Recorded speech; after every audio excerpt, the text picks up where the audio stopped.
Face, হাত বা জন্মকুণ্ডলী দিয়ে তার পুরো অ্যানালাইজ করা যায় আপনাদের কথা অনুসারে বা জ্যোতিষশাস্ত্রের কথা অনুসারে। দেখি সবটাই সত্যি।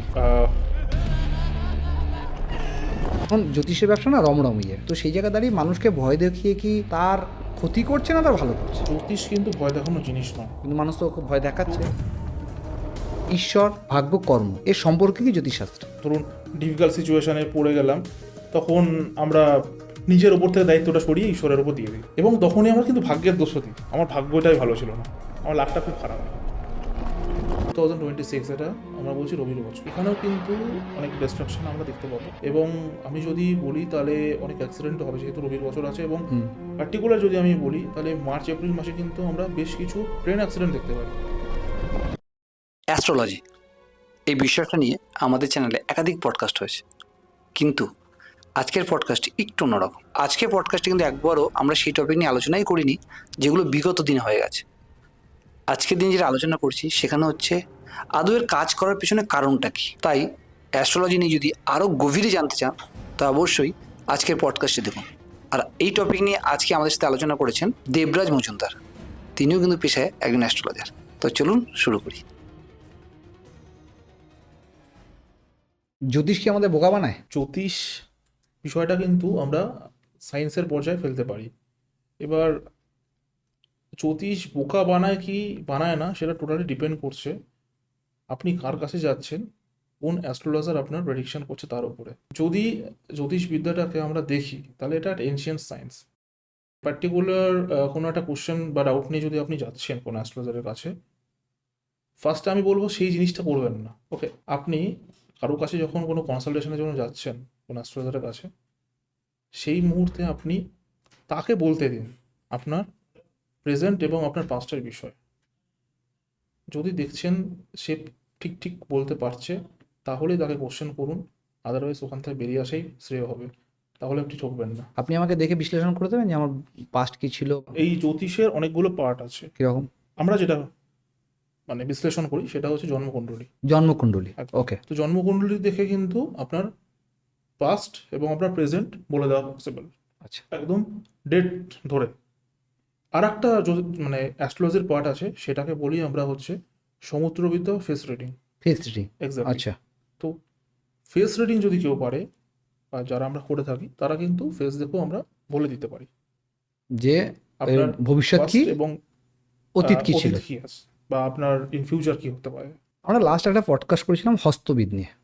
ফেস, হাত বা জন্মকুণ্ডলী দিয়ে তার পুরো অ্যানালাইজ করা যায় আপনাদের কথা অনুসারে বা জ্যোতিষশাস্ত্রের কথা অনুসারে।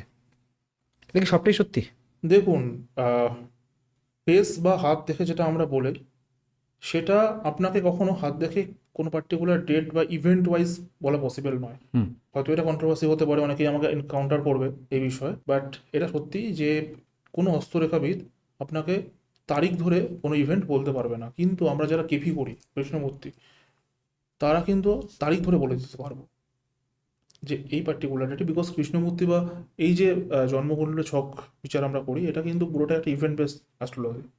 ঠিক আছে, তো যদি অ্যাকুরেসি দিক থেকে আমরা বলতে যাই তাহলে আমার ব্যক্তিগত মতামত জন্মকুণ্ডলী বিচার করা কিন্তু বেশি অ্যাকুরেট। বেশি অ্যাকুরেট। একদম। এখন জ্যোতিষের ব্যবসা না রমরমিয়ে বাড়ছে, মানে আমার কথা হয়তো আপনি একদম, আমি একটু অন্যরকম শুনতে আমি লাগছে, সহমত আপনার সাথে। বাট বিষয়টা এরকমই যে জ্যোতিষ ব্যবসায়ী এখন ব্যবসায়ী হয়ে গেছে, তো সেই জায়গায় দাঁড়িয়ে মানুষকে ভয় দেখিয়ে কি তার ক্ষতি করছে না তার ভালো করছে? প্রথম কথা হচ্ছে আমি একটা জিনিস বলতে চাই, জ্যোতিষ কিন্তু ভয় দেখানো জিনিস নয়। কিন্তু মানুষ তো ওকে ভয় দেখাচ্ছে। জ্যোতিষ যদি প্রকৃত জ্যোতিষী হয় বা অ্যাস্ট্রোলজার হয়, সে তার মেন কাজ থাকবে হচ্ছে গাইডেন্স, লাইভ গাইডেন্স। ওকে।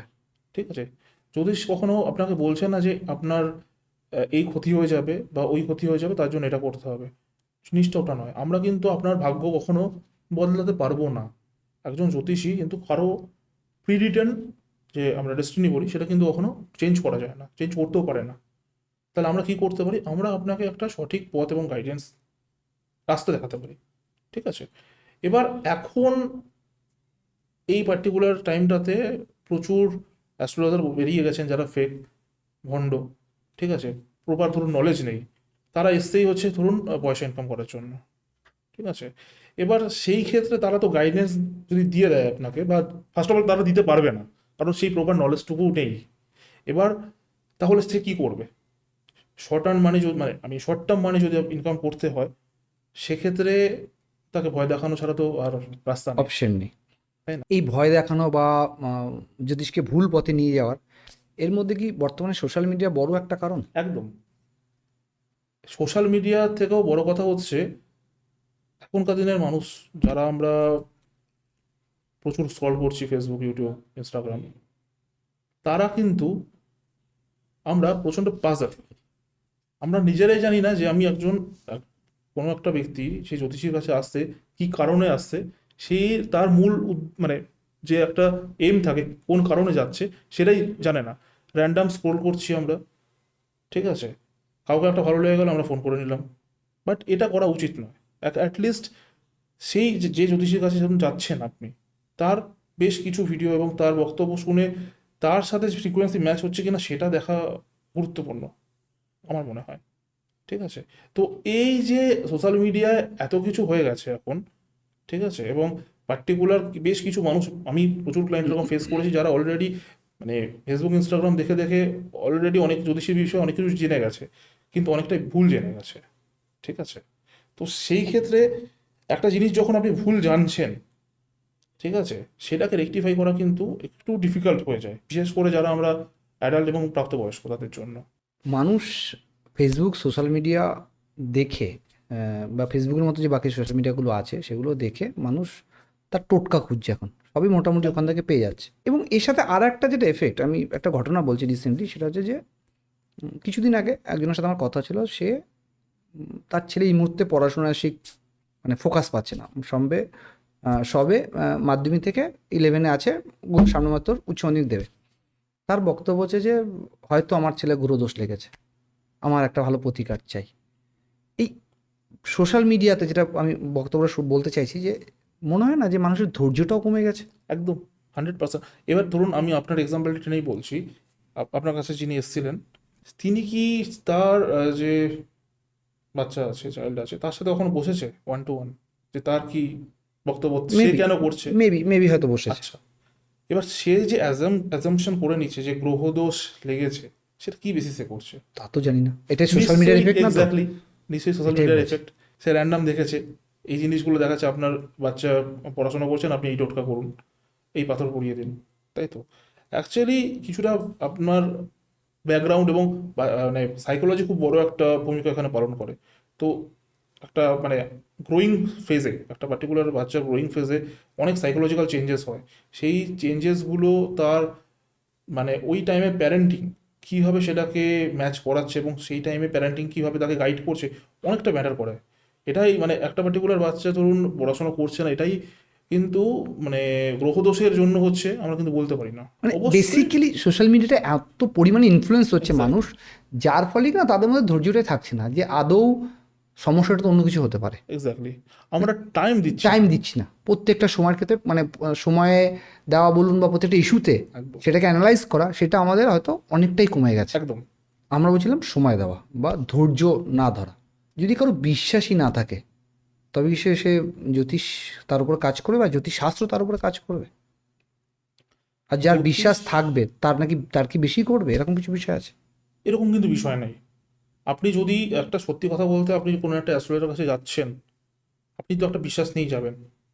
আজকে ধরুন আপনি এই যে বাচ্চাদের ধরুন গান শেখায় বা নাচ শেখায় বা আঁকা শেখায়, তার প্রত্যেকের মানে পার্টিকুলার টিচার্স আছে। এবার প্যারেন্টসরা যখন বাচ্চাদের নিয়ে সেই টিচারের কাছে যাচ্ছে, তার মানে প্যারেন্টরা তো ধরে নিচ্ছে অ্যাটলিস্ট যে এই টিচারটা এই পার্টিকুলার বিষয়ে এক্সপার্ট। এবার তারা যদি ফার্স্টে মেনেই নেয় যে না, আমার বাচ্চাকে এই পার্টিকুলার টিচার ডান্স শেখাতে বা গান শেখাতে পারবে না, তাই না, তাহলে ফার্স্টে ওখানেই তো ডিসকার্ড হয়ে শেষ, গেল, একদম। রাইট? এখানেও সেম বিষয়। আপনি যখন কোনো একটা অ্যাস্ট্রোলজারের কাছে যাচ্ছেন, আপনাকে ধরে নিতে হবে সে জানে, হুম, ফার্স্ট অফ অল, রাইট? তাই জন্য আপনি যাচ্ছেন, যাচ্ছি, ঠিক। আপনি তো র্যান্ডাম কোনো মানুষের কাছে যাচ্ছেন না। ওকে, এবার যখন আপনি যাচ্ছেন সেইখানে যে আমি আগে কথাটা বললাম, আপনারও কিছু জাজমেন্টাল ব্যাপার আছে, কারণ এটা তো ওরকম ব্যাপার নয় যে আপনার সামনে বসে ছবি এঁকে দিচ্ছে বা গান গেয়ে দিচ্ছে, আপনি সেখান থেকে জাজ করে নিচ্ছেন যে সে কতটা ভালো জানে বা কিছু। তা আপনাকে এখানে একটু বুদ্ধি লাগাতে হবে যে সে কীরকমভাবে আপনার পাস্ট লাইফটাকে প্রেডিক্ট করছে, কতটা ঠিক। ভালো প্রেডিক্ট করছে, ঠিক আছে, বা আপনার এখন অ্যাট প্রেজেন্ট মোমেন্ট আপনার সাথে যা চলছে সেটা কিভাবে সে বিশ্লেষণ করছে, রাইট? সো একদম। এই পার্টিকুলার জিনিসগুলো যদি মেনটেন করা যায় তাহলে আমার মনে হয়, মানে আমার কাছে প্রচুর এরকম ক্লায়েন্ট এসছে যে ধরুন মানে প্রথম বিশ্বাস ছিল না, জাস্ট টেস্ট করতেই ধরুন একরকম এসছে, পরে যখন আমরা আমি পার্টিকুলারলি বিশ্লেষণ করে দিয়েছি, হ্যাঁ, তারা কিন্তু এখন প্রায় প্রায় মানে জীবনে কোনো প্রবলেম হলে আমাকে কিন্তু কন্ট্যাক্ট করছে। আচ্ছা, একদম প্রচুর আছে, মানে সেই একজন ভরসাটা একদম। রয়েছে। ওই ভরসাটা কিন্তু তৈরি হয়ে গেছে। আমরা বিশ্বাসের কথা বলছিলাম, যখনই বিশ্বাসের কথা আসে তখন আসে কিন্তু ঈশ্বরের কথা, আর ঈশ্বরের কথা এলে আসে কিন্তু কর্মের কথা, আর কর্মের কথা এলে আসে ভাগ্যের কথা। মানে কীরকম যে ঈশ্বরকে যদি মানি, আমি ভাবি আমার কর্ম ভালো থাকলে আমার ফল ভালো হবে, আর আমার ভাগ্যে থাকলে হবে, এই কথাগুলো একই সাথে আসে। এই তিনটে সম্পর্ক কি, ঈশ্বর, ভাগ্য, কর্ম, এর সম্পর্কে কি জ্যোতিষশাস্ত্রে? আচ্ছা, আমরা যারা এসছি তারা সবাই ঈশ্বর প্রদত্ত, রাইট? হুম, ঈশ্বর আমাদের পাঠিয়েছেন। ঠিক। এবার আমরা কি করি, আমরা ভাবি যে আমাদের ভাগ্যে যা আছে, যখনই কোনো ধরুন ডিফিকাল্ট সিচুয়েশনে পড়ে গেলাম, তখন আমরা নিজের ওপর থেকে দায়িত্বটা সরিয়ে ঈশ্বরের ওপর দিয়ে দিই। যে তুমি করাচ্ছ সব। তুমি সব করাচ্ছ, আমার সাথে এরকম কেন হয়ে গেল? ঠিক। ঠিক আছে, আচ্ছা। এবং তখনই আমরা কিন্তু ভাগ্যের দোষ দিই, আমার ভাগ্যটাই ভালো ছিল না, আমার লাকটা খুব খারাপ, ওর চাকরিটা হয়ে গেল, আমার হলো না। আমারটা হলো না। ঠিক। ঠিক আছে, তো বিষয়গুলো এতটাই কোরিলেটেড। আপনি যখন মানুষ কিন্তু আরেকটা কথা বলে দিই, ম্যাক্সিমাম মানুষ, আমি সবার কথা বলবো না, ঈশ্বরকে কিন্তু বিপদে বলেই ডাকে, ম্যাক্সিমাম। ঠিক। ম্যাক্সিমাম। ঠিক আছে, তার আগে কিন্তু নয়। আচ্ছা, এবং যখন বিপদে পড়ে তখনই ভাগ্যের দোষ দেবে, হুম। তার আগে নয়। আমার ভাগ্যটা ভালো ছিল এরকম কিন্তু কেউ বলে না, দেখুন। না। ঠিক আছে, আচ্ছা। এবার যে কর্ম, আমরা কিন্তু এখনকার দিনে যারা যারা কর্মটাকে ফাঁকি দিয়েছি তারা কিন্তু ঈশ্বর এবং ভাগ্য দুটোকে দোষারোপ করেছি। ঠিক। রিলেশনটা এরকম। এবার কিরকম দেখুন, আজকে আমরা যারা মানে ঈশ্বর পাঠিয়েছেন আপনাকে ফ্রি হ্যান্ড করে, আপনার হাত ফ্রি হ্যান্ড, আপনি যেটা খুশি করতে পারেন। করতে পারি। আপনি ভালো কর্ম করতে পারেন, খারাপ কর্ম করতে পারেন। এবার অবভিয়াসলি আপনি যদি পজিটিভ দিকে যান তাহলে আপনার ভাগ্যটা সাথ দেবে, ওইভাবেই যাবে। একদম। ঠিক আছে, মানে আপনি তো কখনো এরকম বলতে পারবেন না যে আপনি মার্ডার করেছেন, হুম। করে আপনি বেরিয়ে এসছেন, এবং ভালো থাকা ভালো থাকা, এক্সপেক্ট হ্যাঁ, করছেন। আপনার মেন্টালিটি ভালো আছে, পসিবল নয়, রাইট? কখনো। তো কোরিলেশনটা এরকমই, মানে আপনাকে কর্ম করে যেতে হবে, এবং সেটা ভালো কর্ম অলওয়েজ। একদম। মানে স্বয়ং অর্জুনও কিন্তু কর্ম করে গেছিলেন, একদম। ঠিক এবং আছে। কৃষ্ণ এবং স্বয়ং আমাদের আমাদের মানে কি বলবো, পরম অবতার ও হ্যাঁ, তিনি সেও ছিলেন, সেও কর্ম করে সেও গেছে কর্মের তার। কথাই বলে গেছেন বারবার করে। একদম। জ্যোতিষশাস্ত্রের একটা মোস্ট ইম্পর্টেন্ট অধ্যায় হচ্ছে গ্রহ। গ্রহ কি? গ্রহ হচ্ছে আপনি যদি অ্যাস্ট্রোনমিক্যাল বলেন, হুম। ফিজিক্যাল গ্রহ আমরা দেখতে পাচ্ছি, এবং এই গ্রহের প্রভাব আমাদের দৈনন্দিন জীবনে যেটা পড়ছে সেখান থেকে জ্যোতিষ শুরু হয়। আচ্ছা।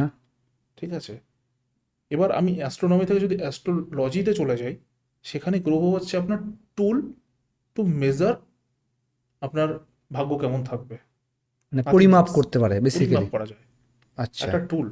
এই যে ধরুন আজকে আমরা হরোস্কোপ তৈরি করছি, সেখানে আপনার তিনটে কম্পোনেন্ট আছে, ওকে? একটা হচ্ছে গ্রহ, একটা আচ্ছা, নক্ষত্র, নক্ষত্র। একটা ভাব। ভাব। ঠিক আছে, যেটা আমরা রাশি চক্র বলি। তো 9টা গ্রহ আছে আমার, 12টা ভাব আছে, হুম। 27টা নক্ষত্র আছে। হুম। এবার প্রত্যেকটার কম্বিনেশন আমাদের লাইফে দৈনন্দিন জীবনে যত ঘটনা হচ্ছে, প্রত্যেকটা ঘটনা কিন্তু কোনো না কোনো কম্বিনেশনের জন্যই হচ্ছে। হুম। যেমন আমি ছোট্ট একটা উদাহরণ দিচ্ছি। একদম। আজকে এখনকার দিনে খুব একটা মানে ভাইটাল বিষয় হচ্ছে ধরুন চাকরি, তাই না? সরকারি চাকরি বিশেষ করে। এবার এই যে সরকারি চাকরি ধরুন অনেকের হচ্ছে, অনেকের হচ্ছে না, তাই তো?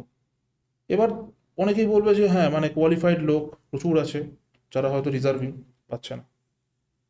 আপনি যদি হরোস্কোপ কখনো খুলে দেখেন, এবং আমাদের দর্শক যারা আছে যারা হরোস্কোপ দেখতে পারে, edit করতে পারে, তারা অবশ্যই তাদের হরোস্কোপ মিলিয়ে একবার দেখতে পারে।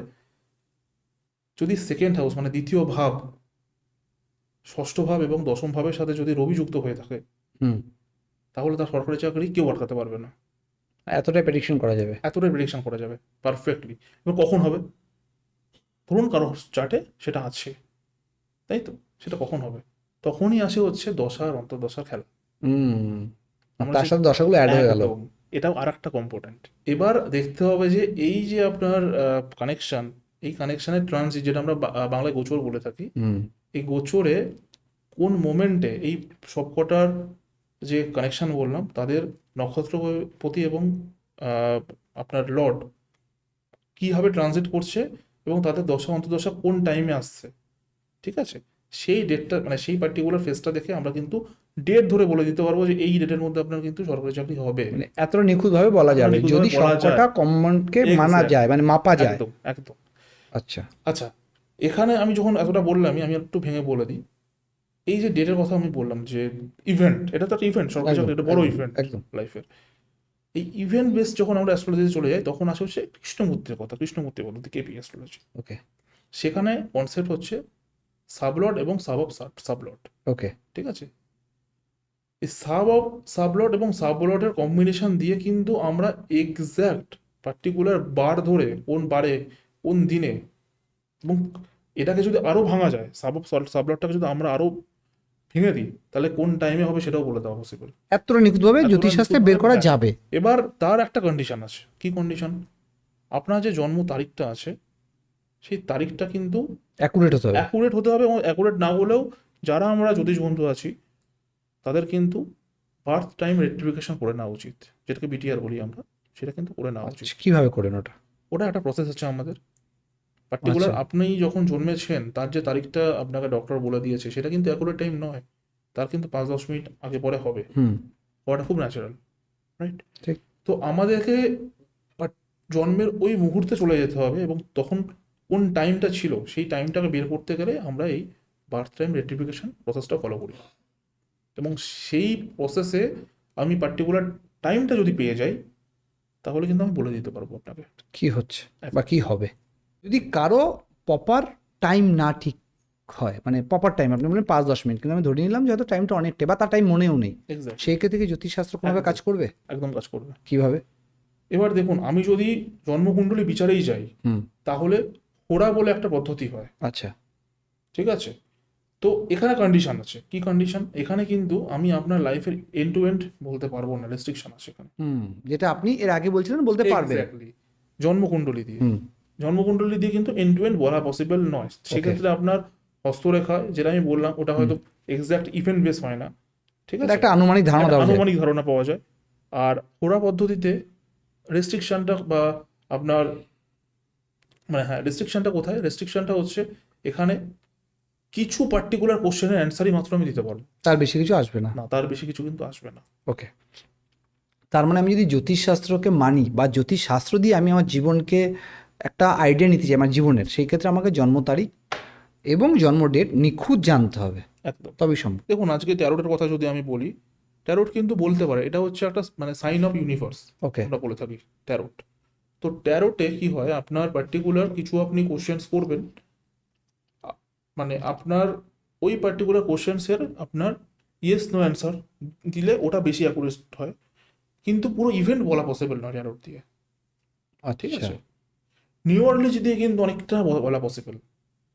নিউরোলজি দিয়ে নিউরোলজি তো ডেট অফ বার্থ দেখে, ডেট অফ বার্থ দেখে, তবে ঠিক আছে। আমি ডেট অফ বার্থের কথাটাই যাচ্ছি না, হ্যাঁ, ডেট অফ সেই বার্থে কোনো ক্ষেত্রে খেয়াল নেই। না, সেই ক্ষেত্রে আপনার কিন্তু মানে হস্তরেখা বলুন বা আপনার Face ফেস reading। রিডিং বলুন, ঠিক আছে, বা আপনার ট্যারো কার্ড বলুন, পার্টিকুলার ধরুন, মানে ট্যারো কার্ডটা বিশেষ করে আমাদের এখন এখানে এসছে। ট্যারো কার্ড কিন্তু অনেক পুরনো অনেক কনসেপ্ট, এবং এবং এটা এটা ওয়েস্টার্ন কনসেপ্ট, ওয়েস্টার্ন, হ্যাঁ, ইয়েস, ঠিক আছে। একদম। তো সেটা আমাদের এখন গ্লোবালাইজেশন হচ্ছে, তো অবভিয়াসলি ওখানকার যে আপনার নলেজ সেটা এখানে ট্রান্সফার হয়েছে। যদি একটু ভালো করে খেয়াল করা হয় তবে দেখবেন এই জ্যোতিষশাস্ত্র, তান্ত্রিক বা তন্ত্র সাধনা যারা করে সবার না একটা কমন কাস্টমার থাকে, সেটা হচ্ছে রাজনীতিবিদ বা বড় বড় ব্যবসাদারদের। একদম। এটা কেন? এখানে আপনি যে কোশ্চেনটা করেছেন এটা একটা ভালো কনসেপ্ট, মানে ভালো কোশ্চেন। আপনি কন্ট্রোভার্সি প্রশ্ন। Controversy obviously. এবং এখানে আরেকটা জিনিস আমি অ্যাড করব, অনেক রিয়েল এস্টেট যারা ধরুন বিজনেস করছে তারা কিন্তু খুব মানে বেশি বেশি পরিমাণে মানে। হ্যাঁ, কারণ ধরুন আমি বাস্তু করি, তো এই বাস্তু কনসেপ্টটা কিন্তু আগেও ছিল, হুম। এখনো আছে, এবং অনেক ফ্লারিশ হতে আছে। বেড়েছে, ঠিক। আপনি দেখবেন একটু লক্ষ্য করে, আজ থেকে 20 বছর আগে ফ্ল্যাটের সংখ্যা যা ছিল তার থেকে অনেক বেশি অনেক বেড়েছে। গুণ বেড়েছে। আমি আপনাকে বলছি, এই যে যত ফ্ল্যাট হয়, একটা যে ধরুন রেসিডেন্ট হচ্ছে, তার বাস্তু করেই কিন্তু তারপরে হাত দিচ্ছে, হুম ঠিক আছে? তো বিষয়টা হচ্ছে আপনার যত মানে এই ধরনের বিষয়গুলো, কারণ দেখুন আজকে এরা তো কমন মানুষ নয়, হুম ধরুন আজকে একজন পলিটিশিয়ান হুম বা আপনার ধরুন কেউ রিয়েল এস্টেটে আছে, তারা তো আর 5টা মানুষের মতন নয়, না। রাইট? তো তারা কিন্তু, আমি দেখেছি এটা, গাইডেন্স নেওয়ার চেষ্টা করে, এরা কিন্তু অন্ধভাবে মানে না, ঠিক আছে? তো এরা পার্টিকুলারলি গাইডেন্স নেয় এবং সেই গাইডেন্সটা ফলো করে। হুম। তো আমার তো মনে হয় হ্যাঁ মানে, আর আর একটা জিনিস আমার দেখা সেটা হচ্ছে, যারা ধরুন বিজনেসম্যান হন, বিশেষ করে আমাদের ওয়েস্ট বেঙ্গল এবং ওয়েস্ট বেঙ্গলের বাইরেও, তারা কিন্তু এই ডেট বা বার, ঠিক আছে, এটা কিন্তু ভীষণ মানেন কোনো একটা ধরুন ডিল করতে যাবেন তার আগে, এবং সাকসেসও পাচ্ছেন কিন্তু। তো আমি তো খারাপ দেখছি না কিছু এখানে। ওভারঅল সবই ভালো, মানে ভালো মানে ব্যবসার দিক দিয়ে ভালো, মানে আমি এটুকু মানে কড়াই কথা বলছি। আহ, দেখুন, কড়া কথা বলা বা এই ধরনের টপিক বলার আমার উদ্দেশ্য একটাই, সেটা হচ্ছে যে মানুষ সঠিক জায়গায় যা। কারণ এখন এতটা বেশি পরিমাণে বেড়েছে, বলতেই পারে অনেকে হয়তো কমেন্ট এসে যে আপনি তো অ্যাস্ট্রোলজার নিয়ে বেশি পডকাস্ট করেন বা আপনার সংখ্যা অনেক বেশি। আমার উদ্দেশ্য অ্যাস্ট্রোলজারকে প্রমোট করা না, আমার উদ্দেশ্য হচ্ছে সঠিক মানুষ কাছে পৌঁছানো, যারা দেখছে তারাও যেন সঠিক মানুষের কাছে পৌঁছাতে পারে। যাই হোক, যে যা বলে তার মতো করে বলুক, আমরা মেইন টপিকে আসি। আমরা রাজনীতির কথা বলছিলাম। আপনি একটা মানুষের জ্যোতিষশাস্ত্রের মাধ্যমে তার বিচার করছেন, এটা কি সময়কালের বিচার হয়? যেমন 2026 অনেক ক্ষেত্রে দেখা যায় 2026 কেমন যাবে, 2027 কেমন আসছে, 2025 কেমন গেছে, এই সময়গুলো কি আমরা জ্যোতিষশাস্ত্র দিয়ে জানতে পারি যে কেমন যাবে, একদম। ভালো হবে না খারাপ হবে? যেমন 2025 আমরা সবাই জানি যে মঙ্গলের বছর ছিল, এবং হুম আমরা দেখতে পেরেছি অনেক ডিস্ট্রাকশন, হুম অনেক অ্যাক্সিডেন্ট। হুম 2026 এটা আমরা বলছি রবির বছর, হুম এখানেও কিন্তু মানে অনেক ডিস্ট্রাকশন আমরা দেখতে পাবো। এবং আমি যদি বলি তাহলে অনেক অ্যাক্সিডেন্ট হবে, যেহেতু রবির বছর আছে। এবং হুম পার্টিকুলার যদি আমি বলি তাহলে মার্চ এপ্রিল মাসে কিন্তু আমরা বেশ কিছু মানে ট্রেন অ্যাক্সিডেন্ট দেখতে পারি। মার্চ এপ্রিলে? মার্চ এপ্রিলের দিকে আমি বলে দিলাম ডেট ধরে, ওকে। ঠিক আছে? ট্রেন অ্যাক্সিডেন্ট দেখা মানে বড় দুর্ঘটনা দেখার একটা চান্স আমাদের আছে, হুম ঠিক আছে? এবং আমি মানে ন্যাচারাল ক্যালামিটি যেটা, সেইখানেও কিন্তু 2026 টপ। একটু টাফ। সেই কারণ টাইমটা এমনি হচ্ছে আবহাওয়া আপনার দপ্তরও বলছে যে এই জুলাই বছরটা। আগস্ট মাসের দিকে কিন্তু একটা ন্যাচারাল ক্যালামিটি হওয়ার পসিবিলিটি আছে, হুম ঠিক আছে? এবং আর একটা জিনিস আমি যেহেতু আমরা ওয়েস্ট বেঙ্গল থেকে পডকাস্টটা করছি, আর একটা জিনিস আমি বলতে চাই, এখান 2026-এ কিন্তু মানে রাজনৈতিক মানে পলিটিক্যাল দিক থেকে, হ্যাঁ, বেশ উলটপালট হবে কিছু নাকি? আমরা অনেক কিছু দেখতে পাবো। আমি বলছি না সেখানে, বাট পরিবর্তনের চান্স কম। পরিবর্তন হচ্ছে না? আমার পার্সোনাল অ্যানালিসিস বলছে আচ্ছা পরিবর্তনের চান্স কম। আচ্ছা, মানে যারা সরকারে আছে তারাই থেকে যাচ্ছে, শাসক দলের থাকার চান্স বেশি, চান্স অনেক মানে বেশি। অ্যাজ এ অ্যাস্ট্রোলজি, হ্যাঁ, মানে আপনার বিচারে আমার অবশ্যই। বিচারে দেশে? যদি দেশের রেসপেক্টে যাই তাহলে কিন্তু আমরা বলতে পারি ইনফ্রাস্ট্রাকচার অনেক বাড়বে। আচ্ছা। এবং আপনি দেখতে পারবেন এই বছরের মানে মিডল থেকে আফটার মে জুন আপনার বেশ কিছু ফরেন ইনভেস্টররা কিন্তু এখানে আসবে, আসবে এবং ইনভেস্ট করবে। ইকোনমিক গ্রো হবে বেসিক্যালি। ইকোনমিক্যাল গ্রো কিন্তু অনেক আছে। আর একটা জিনিস আমি বলছি, যদি আমরা শেয়ার বাজার বা স্টক মার্কেট, ইকোনমির কথা যখন বলছি, স্টক মার্কেট অবভিয়াসলি আসবে একদম। বিচারে। এখানে কিন্তু প্রচুর ফ্ল্যাকচুয়েশন আমরা দেখতে পাবো এবং বেশ কিছু ডিপ আসবে আচ্ছা। সময় সময়, ঠিক আছে? অলরেডি আমরা গোল্ডের ডিপ দেখে নিয়েছি, ঠিক আছে? সো যদি স্টকও দেখি তাহলে কিন্তু এখানে প্রচুর মানে ফ্ল্যাকচুয়েশন হবে। তো যারা ইনভেস্টর আছেন আমাদের, তারা বিচার বিবেচনা করে ইনভেস্ট করাই শ্রেয়। আচ্ছা, মানে এই বছরটা ডামাডোলই থাকবে, খুব ভালো হ্যাঁ, না খুব খারাপও না। বাট ইন্ডিয়ার জন্য ভালো ইনফ্রাস্ট্রাকচারের দিক থেকে এবং আচ্ছা, ইনভেস্টমেন্টের দিক থেকে।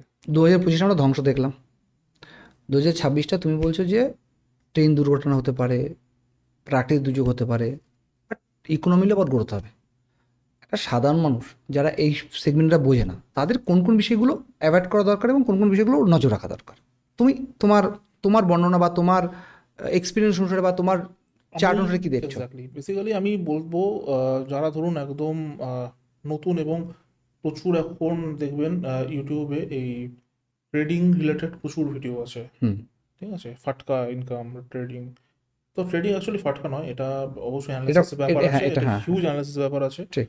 তো ভিডিওতে ইনফ্লুয়েন্স হয়ে মানে অ্যাটলিস্ট এই বছরে কেউ যেন দুম করে ইনভেস্ট না করেন। ইনভেস্ট না করে। ইভেন আমি এখানে একটা কথা বলবো, সেটা হচ্ছে যে এই বছর না, কোনো সময় নলেজ না নিয়ে অ্যাটলিস্ট এই সেগমেন্টে পা রাখা উচিত না। এক্স্যাক্টলি, আশা করি তুমি একমত হবে। একদম। তারপর আরেকটা বিষয় হচ্ছে, অনেকেই আমরা দেখেছি 2026-এর শুরুর দিকে গোল্ড এবং সিলভারের প্রচুর ক্রেজ ছিল, হুম। ঠিক আছে, হঠাৎ করে সেটা পড়ে গেছে। এটা কি আরো পড়বে এটা না আরো পড়বে, আরো পড়বে? এটা পড়বে, এটা পড়বে। এবং ব্যাপারটা হবে কি, এটা অ্যাকচুয়ালি পাম্পিং আর ডাম্পিং চলছে অ্যাট প্রেজেন্ট, আচ্ছা। ঠিক আছে। অনেক মানে ফরেন ইনভেস্টর এবং হুম হুম। ক্যাপিটাল মার্কেট এখানে মুভ করছে। ইনভলভ আছে হুম। পার্টিকুলার এই সেগমেন্টটাতে। তো অনেকেই ভাবছেন যে ঠিক আছে, এখন আমি গোল্ড কিনে নিই বা সিলভার কিনে নিই, নিয়ে ওখানে আমি, because it's commodity segment, hmm it's hmm safer side. Hmm. But আমি বলবো হচ্ছে একটু অ্যানালিসিস করেই এখানে ইনভেস্ট করা উচিত। উচিত। কারণ অ্যাট প্রেজেন্ট গোল্ড আর সিলভারের মার্কেট আগের মতন নেই, আগের কমোডিটির সেগমেন্টের মতন নেই, ফার্স্ট অফ অল। ওকে। এই একটা জিনিস আছে। সেকেন্ড অফ অল হচ্ছে, আমি বলবো অনেক মানে বিশেষ করে এই মার্চে, এই 2026 মার্চে খুব লম্বা ট্রেন জার্নি না করতে। এটা অনেকে বলছে। হ্যাঁ, তো খুব অনেকে লম্বা বলছে। ট্রেন জার্নি না করতে। এবং যদিও করা হয়, সেক্ষেত্রে আপনি একটু মানে আমাদের যে মহামৃত্যুঞ্জয় মন্ত্র আছে সেটা একটু চ্যান্ট করে নিন, ঠিক আছে। তো এই একটা জিনিস আমি, বিকজ খুব একটা ভালো টাইম নয় actually, হ্যাঁ। আকাশপথও খুব একটা ভালো যাচ্ছে না বা যাবে না হ্যাঁ, বলছে। হ্যাঁ হ্যাঁ, ওটা আছে। বাট মানে বেশি হচ্ছে রেলের সাইডটাতে একটু সমস্যা। সমস্যা আছে। মৃত্যুঞ্জয় মন্ত্র জপ করতে বললে, জ্যোতিষশাস্ত্রের সাথে কি ঈশ্বর প্রদত্ত যে বিষয়গুলো, সেগুলো কোনো রিলেটেবল বিষয় আছে? একদম একদম একদম। মানে এই যে বিকজ মৃত্যুঞ্জয় মন্ত্র সংস্কৃত মন্ত্র, হুম। ঠিক আছে। তো যে কেউ জপ করতে পারে। যে কেউ জপ করতে পারে। এবং আহ, এই ধরনের যে মন্ত্রগুলো আছে, গায়ত্রী মন্ত্র বলুন বা মৃত্যুঞ্জয় মন্ত্র বলুন, তো এই মন্ত্রগুলোর মধ্যে না একটা মানে ইনার এনার্জি কাজ করে, আচ্ছা। ঠিক আছে। সেই ক্ষেত্রে যেরকম আমি আপনাকে মানে সাজেস্ট করবো যে কার্যসিদ্ধি মন্ত্র বলে একটা জিনিস হয় আমাদের, তো সেটা যদি কেউ যখন জপ করে গেল, তাহলে তার কাজ কিন্তু সিদ্ধি হয়ে যাবে। তো এই মন্ত্র কি nothing else, frequency and energy transmission. So মানে এই ধরনের মন্ত্রগুলো মানুষের পজিটিভিটি এবং মানে পজিটিভিটি সাইকেলটাকে বাড়িয়ে দেয় বাড়িতে অনেকটা। কোন কোন রাশি, কারণ যেহেতু জ্যোতিষশাস্ত্রে একটা রাশি একটা বড় লিস্ট বা বড় অধ্যায়, কোন কোন রাশিকে এই বছর সাবধানে থাকতে হবে? এই বছর সাবধানে থাকতে হবে। প্রথম হচ্ছে আপনার মেষ রাশি, ওকে। ঠিক আছে, ধনু রাশি এবং মীন রাশি। সাবধান থাকতে হবে। এই রাশিগুলোকে মানে সতর্কতা অবলম্বন করা দরকার। আর এবছর ভালো হচ্ছে আপনার কন্যা রাশির জন্য ভালো, হুম মিথুন রাশির জন্য ভালো। হুম এবং আপনার যদি আমি বলি তাহলে সিংহ রাশি ভালো টাইম। হুম। আর মকর রাশির আফটার সেপ্টেম্বর খুব ভালো টাইম আসবে। তো মেষ রাশি যে কথাটা আমি বললাম, মেষ, ধনু এবং মীন, তো মেষ, ধনু এবং মীনের মার্চের পর থেকে কিন্তু টাইমটা একটু ডিটোরিয়েট করবে। সেক্ষেত্রে আচ্ছা। ভেঙে পড়লে চলবে না একদমই। মানে কোনো কাজে যদি প্রবলেম হচ্ছে, অবস্টাকলস আসছে, সেখানে ডিটারমাইন্ড ওয়েতে কাজ করতে হবে, ঠিক আছে। এবং খুব ইজিলি হাল ছেড়ে দিলে চলবে না, অ্যাটলিস্ট এই বছরটায়। তো সামনে বছর কি হতে পারে? সামনের বছর জন্য যেরকম মেষ রাশি এবং ধনু রাশির খুব দারুণ টাইম আসবে, ডাউন টাইম যাবে। একদম জানুয়ারি থেকে স্টার্ট হয়ে যাবে, আচ্ছা। ঠিক আছে। তো অবভিয়াসলি আপস অ্যান্ড ডাউনস তো থাকবেই। তো এই সাইন ওয়েভ এখানেও যাই হোক, আছে। 27-এরটা আমরা আবার এই বছরের শেষের দিকে করব। আমরা রাশি বেসিক্যালি সব পয়েন্টগুলোতে আমরা যাব না, কারণ আমরা শুধুমাত্র আজকে খারাপ আর ভালো জ্যোতিষশাস্ত্র এই নিয়ে আলোচনা করছি। শনি, রাহু এবং কেতু, কেতু। এই তিনটে নর্মাল যেরকম আমরা জ্যোতিষশাস্ত্রের প্ল্যানেট ধরি, যেটা প্ল্যানেটকে আমি টুল বললাম, ঠিক আছে, টু মেজার, তো এরকমই একটা টুল। এবং শনির ধরুন যে দশা বা মহাদশা, মানে আর একটা জিনিস আছে যে সাড়ে সাতি হুম এবং হুম ঠাইয়া, হুম। যে বিষয়গুলো আছে, এগুলো অনেকেই প্যানিক করে যায় যে একদমই মানে বিষয়টা ওরকম নয়। মানে প্যানিক করার দরকারই নেই। প্যানিক হওয়ার দরকার নেই। তাহলে অনেকে বলে যে সাড়ে সাতিতে আমার খারাপ হচ্ছে, সাড়ে আঠাইয়াতে খারাপ হচ্ছে। এটা কিন্তু মিথ, ফার্স্ট অফ অল আমি বলবো। আচ্ছা। এবার অনেকের ক্ষেত্রে কিন্তু খারাপ হয় দেখেছি, তাই না, সত্যি সত্যি খারাপ হচ্ছে, তার ডাউনফল এসছে। হুম। এই যে ডাউনফলটা আছে, এই ডাউনফল শুধু শনি একা দিতে পারে না। আচ্ছা, ওর সাথে আরো কিছু রিলেটেবল থাকতে হবে। একটা পার্টিকুলার ইভেন্ট হতে গেলে তার ওই যে কানেকশন, ওই যে তার নেটওয়ার্ক কানেক্টিভিটি, সেটাকে কমপ্লিট হতে হবে। আমি আপনাকে যেরকম বলছি, ধরুন কেউ বললো যে সাড়ে সাতিতে আমার ইকোনমিক্যাল বিশাল ডাউনফল আছে, অনেক দেখেছি, আপনিও দেখেছেন, প্রচুর লোক বলেছে এরকম। আপনি যদি তার চার্টটা ভালো করে দেখেন, তাহলে দেখবেন সাড়ে সাতিটা কিন্তু ওটার কারণ ছিল না। কারণটা আপনার কী ছিল? কারোর যদি সেকেন্ড হাউস বৃহস্পতি এবং অষ্টম ঘর এবং তার সাথে শনি কানেক্টেড থাকে, তার তখন কিন্তু ওই টাইমে এই যে ইকোনমিক্যাল ফল ট্রিগার করবে। ওকে, তার রেমেডি কি হতে পারে? এবার ইকোনমিক্যাল মানে এরকম যদি তার মানে ডাউনফল স্টার্ট হয়ে গেল, ফার্স্ট অফ অল আমি যেটা বলি, অনেকগুলো রেমেডি হয়, কিছু বাস্তু রেমেডি হয়, কিছু আপনার অ্যাস্ট্রোলজিক্যাল রেমেডি হয়। সেখানে আপনি শনি মহামন্ত্র জপ করতে পারেন, আচ্ছা, ঠিক আছে। এছাড়া শনিবার দিন আপনি সর্ষের তেল দান করতে পারেন, এবং অনেকেই বলবে যে সর্ষের তেল শনি মন্দিরে আমি দান করে এসেছি, চালিয়ে এসেছি। ওরকম দান নয়, আপনি শুধু সর্ষের তেলটা দান করে দিয়ে আসুন, আচ্ছা, যেন পরবর্তীকালে সেটাকে ইউজ করতে পারে, ঠিক আছে। ওকে, আপনি তিল দান করতে পারেন। এছাড়াও রেমেডির জন্য আমার কিন্তু হরোস্কোপটা দেখা অত্যন্ত গুরুত্বপূর্ণ, দরকার। কারণ একটা গ্রহের পজিশন দেখে কিন্তু মানে কারো রেমেডি দেওয়া উচিত নয়। আচ্ছা, পুরো কানেকশন কি আছে, দাঁড়িয়ে আছে, তার উপরে রেমেডি করা উচিত। মানুষ যদি বেশি ইএমআই থাকে, ইএমআই তো এখন এখন স্বাভাবিক, মানে এত বেশি অবস্টাকেল দিয়েছে যে ইএমআই না করলে মানুষের জীবনই হবে না।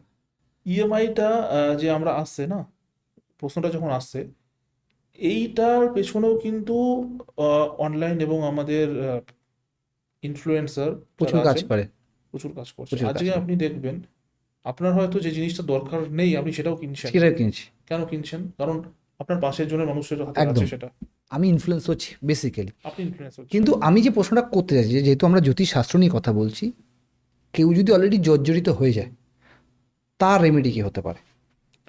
এটা আমি একটা টোটকা বলে দিচ্ছি। ফার্স্ট অফ অল হচ্ছে, আমি বলি ইএমআই সেই সব ব্যক্তির ক্ষেত্রেই হবে যাদের ক্ষেত্রে সিক্স হাউস আপনার মার্কারি বুধ এবং জুপিটার এবং সেকেন্ড হাউস এটা কানেক্টেড থাকবে, আচ্ছা, এবং তাদের দশা অন্তদশাতেই তার ইএমআই শুরু হবে বা হুম, তার লোন। তার পিছনে একটা কারণ থাকে, হ্যাঁ, মানে ইএমআই হওয়ার পিছনে, লোন হওয়ার পিছনে কারণ এই থাকে। এই পার্টিকুলার হচ্ছে আপনার কানেকশন, হুম, অ্যাস্ট্রোলজিক্যাল কানেকশন হুম, থাকে। এবার এটাকে মিটিগেট করার জন্য, বা মিটিগেট তো করা পসিবল নয়, হুম, এটাকে আপনার সাপোর্ট দেওয়ার জন্য যাতে পরবর্তীকালে আর না হয়, হুম, তাহলে আপনি দুখানা জিনিস বলছি। একটা ফার্স্ট অফ অল অ্যাস্ট্রোলজিক্যাল ওয়েতে যে স্টোন আছে বলুন বা আদার্স যে রেমেডিগুলো আছে, সেটা তো আছেই, সেটা তো পুরো কানেকশন দেখে বিচার করে বলতে হবে। আর বাস্তুর ক্ষেত্রে আমি বলছি, আমরা সকলে দেখেছি ব্যাম্বু, যে স্মল ব্যাম্বু যেগুলো হয়, ঠিক আছে, এটা মানি প্ল্যান্ট অনেক সময় বলে থাকে, bamboo tree, bamboo tree, lucky bamboo tree. Lucky bamboo tree. তো ওই ব্যাম্বু ট্রি আপনার ঘরের অগ্নিকোণে রেখে দিন আপনি। আচ্ছা, অগ্নিকোণ বলতে কোন দিকটা? অগ্নিকোণ হচ্ছে আপনার সাউথ ইস্ট যে ওকে, কোণটা আছে, হুম, ওই কোণটাতে আপনি রেখে দিন, হুম, ঠিক আছে। এবং ওই পার্টিকুলার ব্যাম্বু ট্রিতে আপনি মঙ্গলবার দিন করে জল দিন, ওকে। ঠিক আছে। আপনি কিন্তু অনেকটা ঠিক হয়ে যাবে, মানে আমার ইএমআই হওয়ার চান্সটা কমে যাবে, কমে যাবে। যে কানেকশনগুলো বলছেন সেটা বন্ধ হয়ে যাবে, সেটা বন্ধ হবে না, সেটা আপনার কন্ট্রোল হয়ে যাবে। কন্ট্রোল হয়ে যাবে। ওকে, আর একটা জিনিস হচ্ছে কি, অনেক সময় রাহুর প্রভাব যদি খুব বেশি থাকে আপনার, হুম, তাহলে কিন্তু আপনি দুমদাম করে ডিসিশন নেওয়ার জিনিস কিনে ফেলবেন, হুম, সেখানে কিন্তু ইএমআই হয়ে যাওয়ার চান্স আছে। আজকে মনে করুন আপনার, সাপোজ আমি মনে করছি একটা খুব দামি ফোন, সেটা আপনার দরকার নেই, কিন্তু আপনার রাহুর প্রভাব যদি খুব বেশি থাকে আপনার উপরে এবং নেগেটিভ রাহুর প্রভাব, তাহলে কিন্তু আপনি ওইটা অ্যাফোর্ডেবল নয় আপনার জন্য ওই হুম, মোমেন্টে, তাও কিন্তু আপনি ওটাকে পারচেস করে ফেলবেন। আচ্ছা। আমি একটা এক্সাম্পল বলছি জাস্ট ফোন দিয়ে। রাহু কি লাক্সারি লিড করে? লাক্সারি না, লাক্সারি ভেনাস লিড করে। রাহু ওকে, হচ্ছে আপনাকে ট্রিগার করবে ওই জিনিসটা করতে, আচ্ছা, ঠিক আছে। বিকজ আপনি চারপাশে দেখছেন, তো আপনার মাইন্ডে ওটা কাজ করছে। তো এবার রাহুকে ঠিক করতে গেলে একটা সিম্পল রেমেডি হচ্ছে, আপনি আপনার ওয়াশরুমে কর্পূর রেখে দিন কাচের বাটিতে, কর্পূর। একদম। ওকে, আপনার কিন্তু রাহু অনেকটা কন্ট্রোল হয়ে যাবে। ওকে। তার মানে ইএমআই হলে তার সলিউশন, মানে যাতে না হয় তার একটা সলিউশন আছে, কিন্তু যাদের হয়ে গেছে তাদের তো অনেক রকম টোটকা বলে, মানে অনেক কিছু, অনেক সোশ্যাল মিডিয়া দেখা যায়, অনেক শর্টে দেখা যায়, তাদের নানা রকম টোটকা বলে। আদৌ কি তাতে কোনো লাভ হয়? দেখুন, ফার্স্ট অফ অল ইএমআই যদি হয়ে যায়, আমি একটা খুব মানে ভালো একটা রেমেডি বলছি। ধরুন আপনি কোনো অ্যাস্ট্রোলজার কাছে গেলেন, তিনি বললো যে ঠিক আছে আপনার কিন্তু একটা লোন হওয়ার সম্ভাবনা হুম, আছে, হুম, ঠিক আছে। তার রেমেডি হচ্ছে কি, আপনি ওই টাইমে, যে টাইমটা আপনাকে বলা হয়েছে যে এই টাইমে লোন হওয়ার পসিবিলিটি আছে, বিকজ ওই কানেকশনের যে আপনার ট্রিগার সেটা ওই মোমেন্টে হবে গিয়ে, হুম, হুম, আপনি ছোট্ট করে একটা লোন নিয়ে নিন, আচ্ছা, 2,000, 3,000, 5,000 একটা লোন নিয়ে নিন, দ্যাটস ইট, আপনার কিন্তু বড় লোনটা আটকে গেল। কেউ একটা খারাপ সময়ের মধ্যেই যাচ্ছে, সেই জায়গা যে কোনো ইস্যু হতে পারে, তার অনেক প্রবলেম, মানুষের জীবনে এখন প্রবলেম, যার ফলে জ্যোতিষশাস্ত্র ভালো চলছে, টু বি অনেস্ট। হুম। সে প্রথম স্টেপ তার কী করা উচিত? জ্যোতিষশাস্ত্রে যাওয়া উচিত, না ঠাকুরের উপর ভরসা করে ঈশ্বরকে ডাকা উচিত, নাকি সব ছেড়ে দিয়ে যেমন ছেড়ে তেমন যাওয়া উচিত? প্রথম স্টেজ করতে হবে, তাকে কর্মটা করতে হবে। সে কর্ম করেছে তার জন্য খারাপ যাচ্ছে, মানে হয়তো খারাপ কিছু করেছে বা খারাপ কিছু করেনি, অনেকে দেখবে বলবেন যে আমি তো জীবনে একটা মশাও মারিনি, বেশ এরকম হয়তো অনেকে বলে, বা আমি জীবনে তো কিছু করিনি, কিন্তু আমার সাথেই কেন ঘটে এই ব্যাপারগুলো, এটা কি মানে এই বিষয়টা কেন হয়? আচ্ছা, তো এই পার্টিকুলার বিষয়টাতে এরকম যদি কেউ মানে ফেস করে সিনারিও, তাহলে তার নিজেকে বোঝা দরকার। ফার্স্ট আমি মনে করব, কীরকম? ফার্স্ট হচ্ছে কি, আমি যে সিচুয়েশনের মধ্যে দিয়ে যাচ্ছি সেটা কেন যাচ্ছি বুঝতে হবে, সেটা অ্যানালাইসিস করতে হবে। যাচ্ছি মানে মানে অ্যাসে হি যাচ্ছি এরকম নয়, কেন যাচ্ছি সেটাকে অ্যানালাইসিস করতে হবে। তার পেছনে তো একটা রিজন থাকবে, হুম। তাই তো? এবং সেই যে রিজনটা, সেটা কি আমার ফল্টে হয়েছে, নাকি আমার অপোজিটের যে মানুষটা ছিল তার ফল্টে তার হয়েছে? ফল্ট হয়েছে, ওকে। ঠিক আছে, সেইটা বুঝতে হবে। যদি সেটা নিজের ফল্টে হয়, সেই নিজের ফল্টটা কিন্তু শুধরাতে হবে। হুম। সেখানে কিন্তু আপনাকে বিচার করতে হবে। এখানে জ্যোতিষশাস্ত্র আপনাকে হেল্প করতে পারবে না। ওকে। জ্যোতিষশাস্ত্র কোথায় হেল্প করতে পারবে? আপনি ধরুন জ্যোতিষ মানে অ্যাস্ট্রোলজারের কাছে গেলেন এরকম একটা সিনারিও হুম নিয়ে, হুম সে আপনাকে একটা গাইডেন্স দিয়ে দিতে পারে। হুম কারণ মনে করুন, আমি আপনাকে বলছি, এরকম অনেকেই আছেন যারা ধরুন চাকরি ছেড়ে অনেকের কথায় বিজনেসে নেমে গেছে। হুম প্রচুর আছে। প্রচুর দেখছেন। কেউ ধরুন ওখান থেকে বিজনেসটাকে দাঁড় করাতে পেরেছে, কেউ কেউ পারেনি। পারেনি, এবং তার যে পুঁজি ছিল সেটাও নষ্ট করে হুম ফেলেছে। হুম এবার ব্যাপারটা হয়েছে, আপনি এখানে এরকম একটা জাস্ট একটা এক্সাম্পল হুম দিলাম হুম আপনাকে। হুম হুম এরকম জায়গায় দাঁড়িয়ে যদি আপনার সেকেন্ড সিনারিটা হয়, আপনি দাঁড়াতে পারলেন না, আপনার পুঁজি শেষ হয়ে গেল, হুম সেক্ষেত্রে আপনাকে এই লেসনটা নিতে হবে যে আপনি যে বিজনেসে নেমেছেন সেটা কি শুধুমাত্রই কারোর কথায় নেমেছেন, নাকি না আপনি জেনে? আপনি বিচার করে নেমেছেন? হুম। এই জায়গাটা আমি বললাম যে আপনাকে নিজেকে জানতে হবে আপনি কি চাইছেন। আপনি যদি মনে করেন যে আপনি নিজেই নেমেছেন, তারপরে তো জ্যোতিষশাস্ত্রে কিছু কোনো কাজ হবে না বেসিক্যালি, কারণ হ্যাঁ, ভুলটা তো আপনি করেই ফেলেছেন। ভুলটা করে ফেলেছেন, ফার্দার যাতে আপনি এরকম না করেন তার যে গাইডেন্স, সেটার জন্য যান। সেখান থেকে জ্যোতিষশাস্ত্র শুরু করলো। শুরু হলো, আচ্ছা, মানে যেটা করেছেন সেখানে আর কিছু করার নেই, যাতে ভবিষ্যতে না করেন এক্স্যাক্টলি। সের জন্য। কারণ আপনি যেটা করে ফেলেছেন, ঠিক আছে, হুম সেইখানে আমি বলছি মানে ওটা তো আপনার সাথে অলরেডি ঘটে গেছে। হুম কারণ আপনি কোনো অ্যাস্ট্রোলজার কাছে গিয়ে যদি বলেন যে আমার 10 লাখ টাকা চোট হয়ে গেছে, আমাকে ফিরিয়ে দিন, সম্ভব না। পসিবল নয়, কিন্তু লজিক্যালি পসিবল নয়, ঠিক। তাই তো? আপনি কারো কাছে গেলেন, তাকে মানে অ্যাস্ট্রোলজার কাছে গেলেন, তাকে বললেন যে আমার যেন 10 লাখ টাকা চোট না হয়, তার একটা গাইডেন্স আমাকে দিন, সেটা পসিবল। বা আমার একটা হয়েছে, এরপর যাতে না হয়। এক্স্যাক্টলি। জ্যোতিষশাস্ত্রে এমন কিছু বলে যেখানে গত জন্মের সাথে কোনো কানেক্টিভিটি কিছু থাকে? একদম দেখা যায়, দেখা যায়। একদম দেখা যায়। কিভাবে? জ্যোতিষশাস্ত্রে আমরা যে নবম ভাবটাকে বিচার করি, সেখান থেকে কিন্তু আপনার পূর্বজন্ম সম্বন্ধে অনেক কিছু বলা যায়। জ্যোতিষশাস্ত্রের মাধ্যমে? একদম, মানে জন্মকুণ্ডলী দিয়ে বলছি, আমি পিএলআর যাচ্ছি না, ওকে। ফার্স্ট লাইফ রিগ্রেশনে আমি যাচ্ছি না, হুম আমি অ্যাস্ট্রোলজিক্যাল ওয়েতে বলছি। সেখানে কিন্তু 9th হাউস বিচার করে বলা যায়, এবং হুম আপনি কে ছিলেন তার একটা আভাস কিন্তু পাওয়া যায়। ওকে।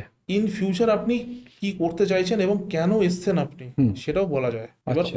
অনেককেই দেখবেন যে একদম ফ্রম ভেরি বিগিনিং হুম তার লাইফের প্রচুর স্ট্রাগল করছে, করেছে। প্রচুর স্ট্রাগল করছে, এবং কারেন্ট ফেজেও স্ট্রাগল করছে। আমরা দেখতে পাচ্ছি ফিউচারেও স্ট্রাগল করবে। হুম এটাকে বলি আমরা হচ্ছে পাস্ট লাইফে, বিকজ জ্যোতিষ মানে যদি আপনি বিচার মানে জ্যোতিষে যদি আপনি বিশ্বাস রাখেন, তাহলে আপনাকে পূর্বজন্মের কর্মফলটাকেও মেনে মানে নিতে হবে। মেনে নিতে হবে, কিন্তু অটোমেটিক্যালি চলে আসবে। তো ঠিক। তার যদি পূর্বজন্মের কর্মফল আপনি দেখেন, সেখানে কিন্তু আপনার ফল্ট ডেফিনেটলি ছিল। বেরোবে, এবং সেটাকেই কন্টিনিউ হয়ে এক্স্যাক্টলি এই জন্মে আসবে। তার যে একটা আপনার মানে শাস্তি বলতে পারেন, বা আপনার তার একটা ফল বলতে পারেন, সেটা কিন্তু এই জন্মে পাচ্ছে, বিকজ পাচ্ছে। ওই জন্মে কিন্তু সে কমপ্লিট করেনি সেই সাইকেলটা।